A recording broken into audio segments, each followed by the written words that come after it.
mahadsanid kusoo dhawaada wararka aanu idinka hayno bariga Afrika oo idinka imanaya stuudiyaha Kalsan TV oo ku leeyahay magaalada Nairobi warkana waxa idin la socodsiinaysa anigoo ah Igla Saalax wararka aanu idinka hayno bariga Afrikana waxa kamid ah ciidamo ka tirsan xarakada Al-Shabaab oo gudaha u soo galay degmooyin kamid ah dalkani Kenya ayaa weerar ku qaaday deegaanka Yumbis ee hoostaga Garissa County ee gobolka Waqooyi Bari ee dalkani Kenya weerarkan ayaa la sheegay in lagu dilay in ka badan 20 askari oo ka tirsan militariga iyo booliska dalkani Kenya faafaynta warkaasina waxa inoo hayawriyaheena Cabdixakiin Saciid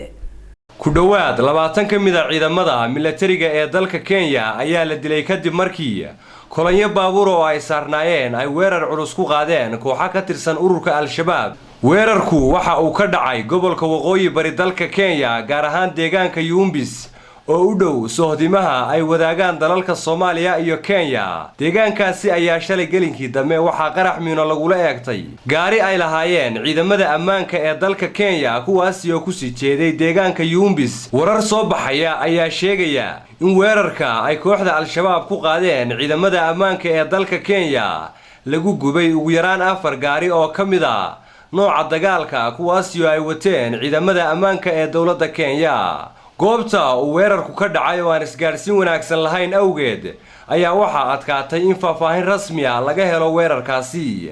afayeenka dhinaca howlgallada u qaabilsan Al-Shabaab Sheikh Cabdicasiis Abu Mus'ab ayaa sheegay inay dileen ugu yaraan 25 sarkaal oo ka tirsan ciidamada militariga ee dalka Kenya weerarkii ka dhacay tuulada Yumbis ee gobolka Waqooyi Bari waa weerarkii saddexaad ee toddobaadkan gudihiisa ka dhaca gobolka Waqooyi Bari dalkani Kenya Al-Shabaab ayaa marar badan weeraro ka geysta gobolka waxaana kamid ahaa weerarkii bishii la soo dhaafay lagu qaaday jaamacadda Garissa kaasi oo lagu xasuuqay dad tiro badan kuwaas oo u badnaa arday wax ka baranaysay jaamacadaasi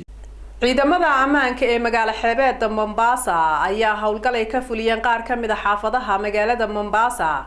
ay sheegeen inay ku soo qabteen nin ka tirsan xarakada Al-Shabaab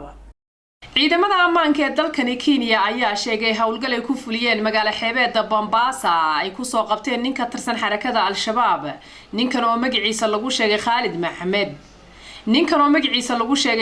Maxamed ayaa laga soo qabtay hooygiisa oo ku yaala xaafadda Bandeni ee magaalada Mombasa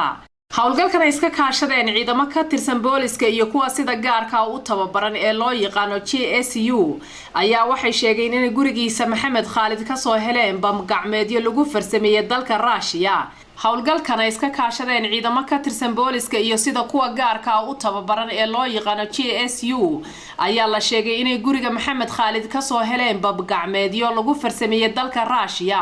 qaraxyo balaastigya iyo bambooyin waxay kaloo sheegeen inay soo qabteen gaari xamuul oo la sheegay inay hubka iyo raashinka loogu geen jiray xarakada Al-Shabaab ee ku sugan gudaha dalka Kenya taliyaha booliska magaalada Mombasa ayaa xaqiijiyay inay soo qabteen ninkaasi wuxuuna sheegay inay hayaan mobile uu leeyahay oo xog badan ku jirto sirdoonka Kenya ayaa sheegay in Khalid Maxamed uu xubin ka yahay xarakada Al-Shabaab isla markaana uu tababar fiican u leeyahay samaynta miinooyinka iyo qarxinta dhinaca kale in ka badan 200 oo qof oo lala xiriirinayo xarakada Al-Shabaab ayaa la sheegay inay ku sugan yihiin dhulka hawdka ee u dhaxeeya Garissa Lamu urur goboleedka IGAD ayaa madaxweynaha dalka Suudaan Umar al-Bashir ugu baaqay inuu dhexdhexaadiyo labada dhan ee ku dagaalamaya koonfurta Suudaan xukuumadda Khartoum ayaa sheegtay in dalab uga yimiday urur goboleedka IGAD madaxweynaha dalka Suudaan Umar al-Bashir lagana codsaday inuu dhexdhexaadiyo kooxaha ku dagaalamaya koonfurta Suudaan wasiirka arrimaha dibadda Suudaan Cali Kurtin oo la hadlay wakaaladda wararka ee bariga dhexe ayaa sheegay in toddobaadka soo socda ay Khartoum iman doonaan wafdi ka socda Norway iyo midowga Yurub wafdigan ayaa la sheegay in madaxweynaha dalka Suudaan Umar al-Bashir ay kala xaajoon doonaan xaaladda cakiran ee ka taagan koonfurta Suudaan ee dagaaladu ka socdaan Umar al-Bashir ayaa laga codsaday inuu xisbiga mucaaradka ee dagaalada ka wada koonfurta Suudaan uu la hadlo una gogol xaadho wasiirka arrimaha dibadda ee dalka Suudaan ayaa intaasi ku daray in wafdigan ballaaran ee imanaya Khartoum ee ka socda Norway iyo midowga Yurub dib loo dhigi doono safarkooda ilaa markale la caleemo saarayo madaxweynaha dalka Suudaan Umar al-Bashir caleemo saarka madaxweynaha Umar al-Bashir ayaa ku beegan 2 bisha Juun ee sanadkan 2015 countiga Kakamegana waxaa la raadinayaa meydadka 4 ruux oo la sheegay inay gaadhigay wateen uu qaaday webiga Kayanga ee countiga Kakamega. Faafahinta warkaasina waxaa magaalada Meru inooga soo diray wariyaheena Axmed Maxamed Kaarshe. dadaalo lagu baadigoobayo meydadka 4 qof oo ku dhintay shil gaari oo maalintii Axadda ka dhacay Kakamega ayaa wali wax natiijo ah laga gaarin arintani. shilkan ayaa yimid markii gaari ay dadkani ku safrayeen uu ku dhacay webiga Nyamindi ee ku yaala wadadaasi. gaariga oo ay saarnaayeen 6 ruux ayaa ka baxay wadada kadibna ku dhacay webiga. biyaha webiga oo aad u xoogan ayaa saamixi waayay in meydadka la arko iyadoo la filayo in ay deegaano kale u qaadaan biyaha. booliska iyo dadka deegaanka ayaa ku guuleystay in gaariga ay ka soo bixiyaan webiga. hase haatee waxaan wali la la'yahay meydadka dadkaasi.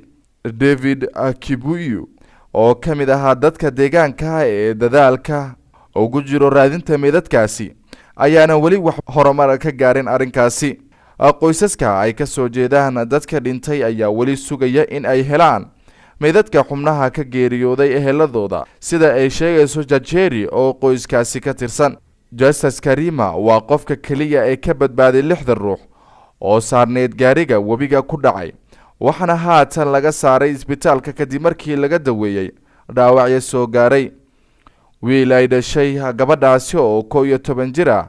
ayaa ka mid ahaa dadka ku dhintay oo ilaa haatan balalayahay meedadkooda. boondada kormarta webigaasi ee uu gaariga ku dhacay ayaa loo aqoonsaday inay tahay meel inta badan shil noocan oo kale ay ka dhacaan. bishii la soo dhaafay ayay ahayd markii 4 qof oo isku qoys ah ay ku geeriyoodeen kadib markii gaariga ay saarnaayeen uu ku dhacay isla webigaasi. Axmed Maxamed Kaarshe, TV-ga caalamiga ee Kalsan, countiga Meru. waa tahay daawadayaal waxa intaas nagaga eeg wararkii aanu idinka haynay bariga Afrika oo idin la socodsiinaya anigoo Igla Saalax.